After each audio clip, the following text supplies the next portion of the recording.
ഇന്ന് നമ്മളുടെ challenge chicken challenge ആണ്. ബ്രേക്ക്ഫാസ്റ്റ് ചിക്കൻ ദോശ കൂടി തിന്നുമ്പോ ഭയങ്കര ടേസ്റ്റ് ആയിരിക്കും.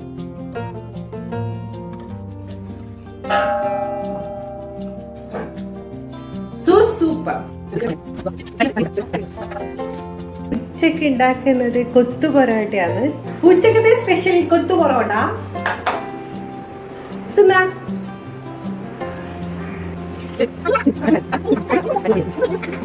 വൈകുന്നേരത്തെ സ്നാക്ക് ഒരു പ്രത്യേക സ്പെഷ്യൽ റെസിപ്പിയാണ്. സ്പെഷ്യൽ ടൈപ്പ് ഓഫ് ബർഗറാണ്. അടിപൊളി. ഇപ്പൊ ഒരു 7:30 സമയമായിട്ടുണ്ട്. മാഗിയും പാസ്തയും ചിക്കനും കൂടിയിട്ടുള്ള ഒരു സ്പെഷ്യൽ ഡിന്നറാണ് ഇന്നത്തെ ചാലഞ്ച് വീഡിയോ. ഇഷ്ടമായെങ്കിൽ ആദ്യമായിട്ട് കാണുന്നവർ സബ്സ്ക്രൈബ് ചെയ്യുക. Good night.